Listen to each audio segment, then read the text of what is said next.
हिवाळा चालू झाला की बाजारामध्ये गाजर पण खूप मस्त फ्रेश मिळतात, असे हायब्रिडचे मिळत नाही. आणि त्याची टेस्ट पण खूप गोड असते आणि त्याचा हलवा तर खूपच मस्त वाटते. चला तर आज मी तुमच्यासोबत गाजराच्या हलव्याची रेसिपी शेअर करत आहे. त्यासाठी मी अर्धा किलो गाजर किसून घेतले. अगोदर स्वच्छपणे धुवून घ्यायचे आणि किसून घ्यायचे. नंतर कढाईमध्ये 2 चम्मच तूप घातलं आणि त्याच्यामध्ये ड्रायफ्रूट्स थोडे भाजून घेतले. यामध्ये तुम्हाला जे ड्रायफ्रूट्स आवडत असेल ते तुम्ही घालू शकता. मी बदाम आणि काजू भाजून घेतले आणि नंतर मग किशमिश वगैरे टाकलं होतं. तर नंतर भाजून झाल्यानंतर त्यामध्ये थोडंसं आणखी तूप टाकलं 1 ते 2 चम्मच आणि जो गाजराचा किस केला होता आपण त्यालासुद्धा भाजून घ्यायचा आहे. म्हणजे तो थोडा नरम पडेल. आता जसं आपण किसल्यानंतर थोडंसं हा कडकच असते, असं सॉफ्ट नाही असत पूर्ण, थोडंसं असं हार्ड असल्यासारखंच असते हलकंसं. तर ते नरम झाला पाहिजे बा म्हणून अगोदर भाजून घ्यायचं. किंवा तुम्ही कुकरमध्ये पण शिजवू शकता, पण मी कुकरमध्ये शिजलेला मला तितका आवडत नाही म्हणून मी असंच भाजून घेते त्याला.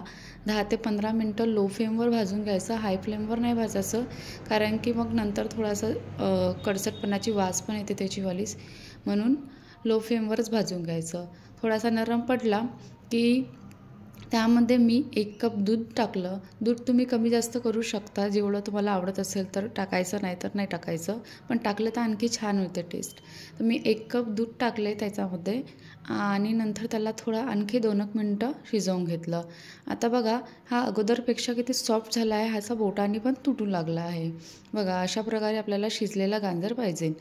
नंतर त्याचं पाणी जे आहे ते पूर्ण म्हणजे दूध वगैरे सर्व जे पाणी वगैरे सुटते ना थोडं, तर ते जोपर्यंत पूर्ण सुकत नाही तोपर्यंत शिजवून घ्यायचं. नंतर त्यामध्ये मी थोडंसं खोवा टाकला आणि साखर टाकली. अर्धा कप खोवा आणि अर्धा कप साखर टाकली.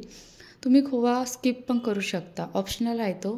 पण खोव्याने टेस्ट नाही का आणखी दाणेदार वाटते खायला आणि खूप टेस्टी लागते.